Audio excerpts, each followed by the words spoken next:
ನಡೆಸ್ತಾರೆ. ಸ್ವಾರ್ಥ ಸಾಧನೆಗಾಗಿ ಇತರರಿಗೆ ದ್ರೋಹವನ್ನು ಬಗೆದು ಕಣ್ಣೀರನ್ನು ಹಾಕಿಸ್ತಾರೆ.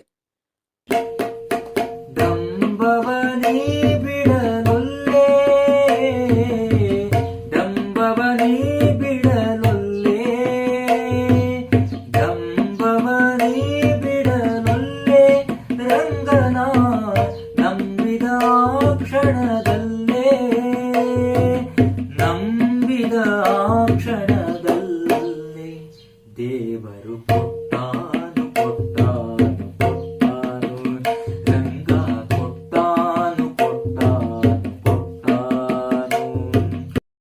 ಅಜ್ಞಾನದ ಅಂಧಕಾರದಿಂದ ಹೊರಬರುವುದಕ್ಕೆ ಸ್ವಾಮಿ ಬ್ರಹ್ಮಾನಂದರು ತಮ್ಮ 6ನೆಯ ಶ್ಲೋಕದಲ್ಲಿ ವಿವರಿಸುವ ರೀತಿ ಬಹಳ ಮನೋಜ್ಞವಾಗಿದೆ.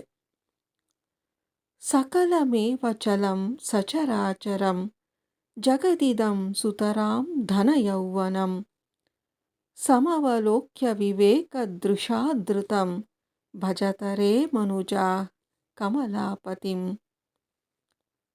ಈ ಜಗತ್ತಿನಲ್ಲಿ ಸಕಲ ಚರಾಚರ ವಸ್ತುಗಳೆಲ್ಲವೂ ಅಸ್ಥಿರವಾದವುಗಳು. ಧನ, ಯೌವನ ಯಾವುದೂ ಶಾಶ್ವತವಲ್ಲ. ಈ ತಾತ್ಕಾಲಿಕ ಬದುಕಿನಲ್ಲಿ ಅಹಂಕಾರದಿಂದ ಮೆರೆಯುವುದನ್ನು ಬಿಟ್ಟು ವಿವೇಕವನ್ನು ಬೆಳೆಸಿಕೊ.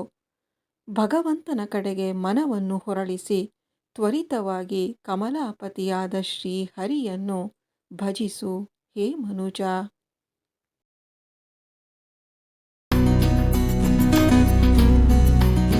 ಸಕಲಮೇವ ಚಲಂ ಸಚರಾಚರಂ ಜಗದಿದಂ ಸುತರಾಂ ಧನಯೌವನಂ ಸಮವಲೋಕ್ಯ ವಿವೇಕದೃಶಾದೃತಂ ಭಜತರೇ ಮನುಜಾ ಕಮಲಾಪತಿಂ.